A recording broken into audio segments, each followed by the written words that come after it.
My bottle's empty. But what is going on, distinguished gentlemen? Today, I have a video for you guys. I'm a personal trainer as well as a guy who just likes to train. I teach group exercise. So I'm around a lot of people who just like to get it on. That didn't sound right, excuse that. Who just like to be active. And so I pick up a lot. Like, I'm always watching people's form. I'm like, this guy will make a good athlete. This guy, they got noodle arms. But whatever. So I'm always watching and I'm always just noticing things. And so today I wanted to make a video about, just my 5 favorite tips, my 5 best tips I think could help people. And I try to give these to new athletes when I start training them and when I start working with people. I just try to just drop these little gems in.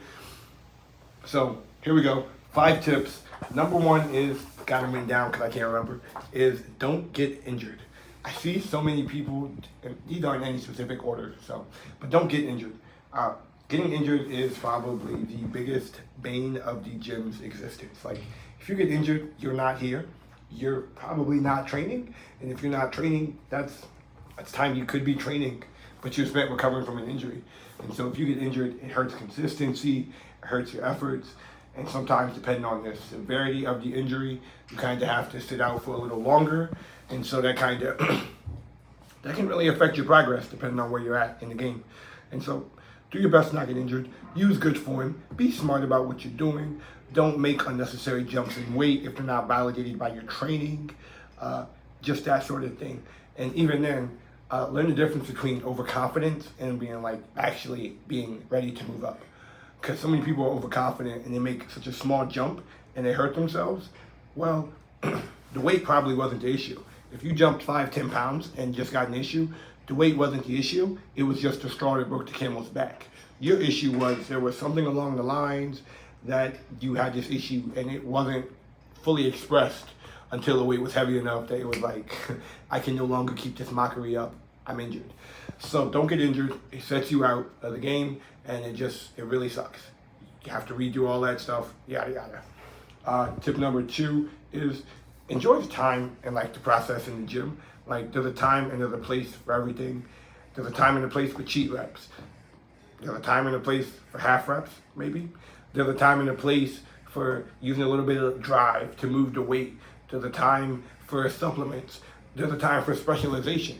What I'm saying is, you don't have to, so many people, apparently there's this trend, people want to optimize their training, and it's just but why? Just get in the gym and train. I've said this before, these supplements, optimization, whatever, these things are like tools in the toolbox. You pull out a tool when you need it, but you won't pull out a tool before you need it because you just be standing there looking stupid. So don't specialize in the beginning before you have a well-rounded base. Don't take supplements before you know what your issue is. Don't try to rush heavy weight when you don't have big enough muscles to have that large enough cross section or whatever. Don't try to rush heavy weight, okay?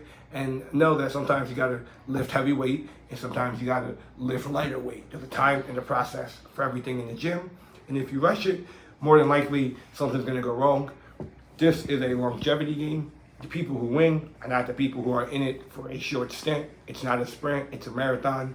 So be smart about what you do. Pull out the tools when you need it. Sometimes you need to specialize, sometimes you won't. Sometimes you might use some cheat reps, sometimes you won't. If you're trying to hit a 1 rep max, you probably wouldn't use a cheat rep or anything that would, not make it official. But if you're doing hypertrophic training, I always struggle with that. And you're just trying to get a whole bunch of reps in. Maybe on the last couple, yeah, I'm gonna use a cheat rep on the concentric, on that up portion, and I'm gonna take it real slow on the bottom portion, just so I can get a little more stimulus. Time and place for everything. Smart training is great training. Number 3, don't be afraid of a challenge. Oh my God, people tell me I'm going hard in the gym and it's just yeah man, I'm just vibing. I'm getting rid of some demons in here, I guess. But no, I see so many people, I could go out there right now, pull my camera out right now. I'm not gonna do that because who the hell does that? But so many people are working out and their facial expression is not challenge. It's not perplexed. If your face is like this and you're just pulling reps, But you might as well just get off the machine and stop wasting everybody's time. You obviously can go heavier. If it doesn't challenge you, most likely, more than likely than not, it's not going to be a sufficient stimulus to grow. So if you're not struggling, if it's not hard to do, if you can just do it mindlessly, I've seen people just rep it out, and it's like they're just repping it out with like no kind of difficulty. The heart rate, the heart rate's probably not even elevated at all. Like, I've seen it. So there has to be a challenge. You have to know when to challenge yourself. You have to know, like, I'm here to grow. Like, it doesn't exactly feel good to like always get under like a bar that's 350 pounds. Like, yeah, I'm gonna get under this 350 pound squat, and if I do something wrong, I'm probably gonna like break my leg. And it's like, no, it's not a good feeling, but like, it's what you signed up for. So get your head in the game. Like, you gotta have a challenge to grow. So don't be taking the easy way out. And more than likely, the people who take the easy way out, they're the people who, no offense, come in the gym day after day, year after year, and they don't see the results, or they're confused why they're not seeing that many results. Well, because you're not pushing to create the results. You got to create your own results in the gym. You actually have to tear these muscle fibers to get these chemicals, these metabolites, the lactic acid. You got to trigger this growth. Like, so I'm going to move on. That's tip number 3. Tip number 4 is the outside variables matter like the gym. I've said this before, maybe not in this detail, but like, the gym is the easy part. It's so easy to isolate yourself from the world and be like, yeah, I'm gonna put some headphones on. I'm just gonna rock out. I'm gonna insert that dog meme. I'm just gonna like rock out for like an hour, whatever. Rage against the machines. But like, eating it's a pain in the behind.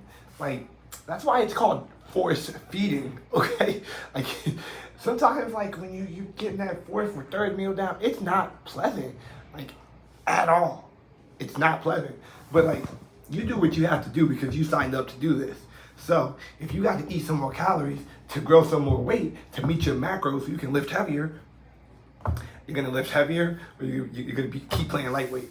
So like, I'm joking a little bit, but like, the outside variables are the hard part.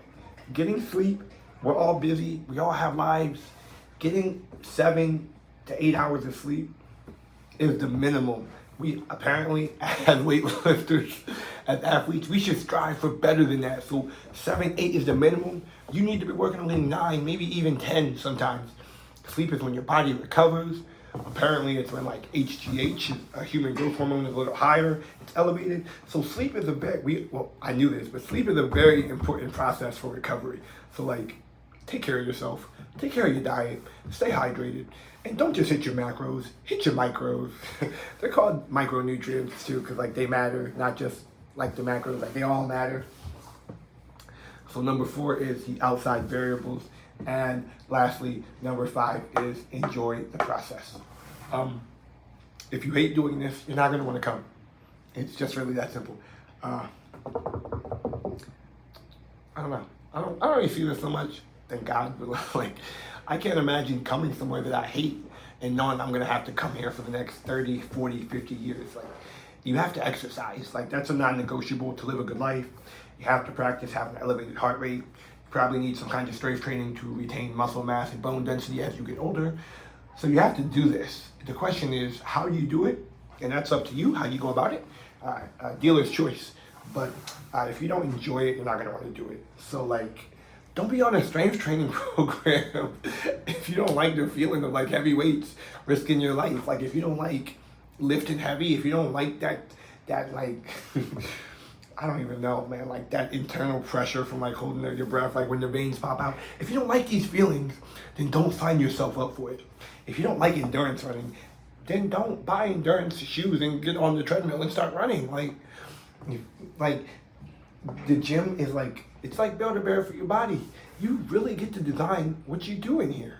So take advantage of that and don't do something you hate, because if you hate it, you're less likely to come. You're less likely to come. It hurts your consistency, it hurts your results, it hurts your motivation. It's just bad all around.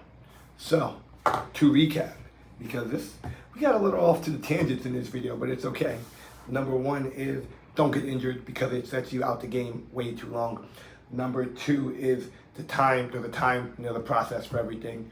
Don't rush supplements. Don't rush specialization. You don't have to rush anything. Just take your time. Number 3 is don't be afraid of a challenge.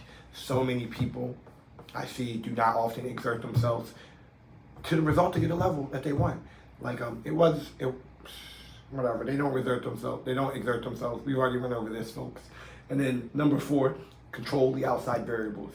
Your diet, your sleep, your stress, your hydration, your nutrient level, your blood work. All this stuff matters in making you not just a good athlete and a good person. So like, we're doing this to be healthier. We're doing this to be better. And these are parts of your improvement. They are just as important as training. So if each one you take away takes away from your training. So they work together. And then lastly, number 5 is enjoy the process, because no one likes being around miserable people. Outlaw, done. Thanks for watching. And if you like this video, make sure to give it a like and subscribe below. You guys are appreciated.